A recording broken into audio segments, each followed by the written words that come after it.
सेवा नमस्कार फेरि पनि सबैजनालाई सन्चो सुविस्तै हुनुहुन्छ होला हैन। आज चाहिँ छुट्टै विषयवस्तु लिएरै उपस्थित भएको छु। आजभोलिको शिक्षित युवाहरूको ब्रेन पनि म हेरिरहेको हुन्छु क्या, बाटोमा यसो राइड गर्दाखेरि। त्यो बाटो काट्दाखेरि पनि अब काट्ने ठाउँ दिएको हुन्छ नि, जेब्रा क्रस दिएको हुन्छ हैन। पढे लेखेको भर्खरको युवाहरू स्टुडेन्ट्सहरू पनि त्यो जेब्रा क्रस युज नगरेर परबाट अर्कै ठाउँबाट काटिरहेको हुन्छ क्या, सुई काटिरहेको हुन्छ हैन। अनि मेरो अगाडि एक्सिडेन्ट भयो क्या अस्तिको दिन। हुन त मैले गोप्रो केही क्यामेराहरू एक्सन क्यामेरा युज गरेको र राइड गरिरहेको भए त ट्याक्कै समातिन्थ्यो हैन, फुटेज आउँथ्यो। मैले युज गरेको छुइनँ हिजोआज, किनभने पार्ट टाइम मात्रै गरेर आउँछु नि त।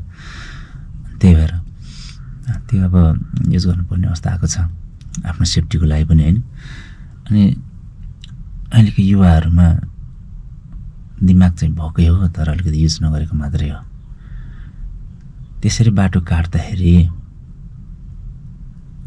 सबैजनाको ध्यान अब जेब्रा क्रस यहाँ छ भनेर थाहा हुन्छ, अर्कै ठाउँबाट काटेपछि झ्याप्पै अब हान्नुपर्ने हुन्छ। ठ्याक्कै जेब्रा क्रस नभएर अर्कै ठाउँबाट एउटा स्टुडेन्टले काटिरहेको थियो। त्यो अब राइडरले चाहिँ उहाँ चाहिँ भोटाउ राइडर, यस्तो राइडर होइन क्या, उहाँ चाहिँ एकदम आम मान्छे भनौँ न, आम युवा। उहाँ पनि सायद कलेज केही बाटो जाँदै हुनुहुँदो रहेछ, झ्याप्पै अर्को ठाउँबाट काटिरहेको रहेछ। उहाँबाट टक्क टर्न हुने बित्तिकै त्यहाँ चाहिँ उयो छ क्या, त्यो गार्डन छ, त्यहाँ देखिँदैन क्या। त्यो टर्न भएर पनि सुइँ गइरहन्छ त्यो गार्डनमा। टक्क त्यो गार्डन काट्ने बित्तिकै ट्याक्कै त्यो मान्छेले काटिरहेको रहेछ।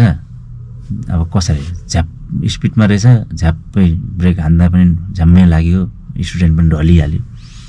त्यो बाइक सकभर ब्रेक हानेकै हो, पछाडिको उठ्यो क्या, मान्छे लागेर पनि बाइक यस्तो उठ्यो, पछाडिको अर्को बाइक आएर झ्याम्मै हान्थ्यो। त्यो मान्छेले चाहिँ अब डबल रहेछ अर्को बाइक चाहिँ, फेरि बाइकको मुनि पछाडि बस्ने चाहिँ त्यस्तो। त्यही भएर सबैजनालाई सचेतना भएकै हो, चेतना पनि भएकै हो हैन। त्यसै गरी सबैजनाले बुझ्नुपर्ने कुराहरू धेरै छ।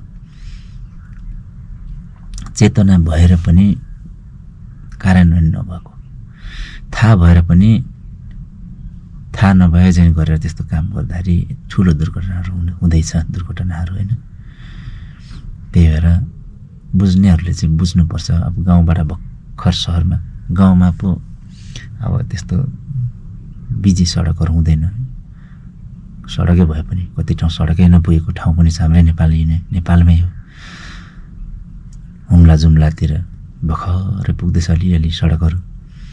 त्यहाँको जनताहरू पो सहरमा आएर चाहिँ बाटो काट्नु पऱ्यो भने थाहा नहुन सक्छ।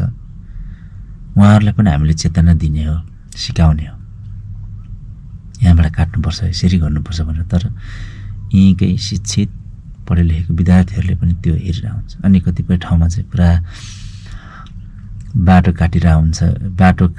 त्यसरी नै त्यही माथि स्टुडेन्टहरू लस्करै बिच बाटोसम्म, आधी बाटो ओगटुन्जेलसम्म हिँडिरहेको हुन्छ क्या, लस्करै गफ गर्दै आउँछ। त हुन त कति आनन्द आउँछ, म पनि त्यस्तै थिएँ पहिला। तर त्यसले हुन सक्ने दुर्घटनाहरू चाहिँ धेरै छन् क्या, बुझ्नुपर्ने रहेछ। बिचसम्म लस्करै 5-6 जना गफ गर्दै कलेजबाट फर्किने, स्कुलबाट फर्किने बाटोमा हुन्छ। अनि गाडी बाइक कहाँ कुदाउने, एकदम दुःखको कुराहरू छ क्या धेरै। सबैजनाले बुझ्नुपर्छ यस्तो कुराहरू।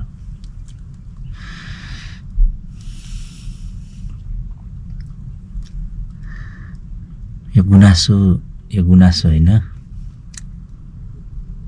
भोगेको अनि मनमा लागेको कुराहरू तपाईँहरू सामु राखेको मात्रै हो। सेवा।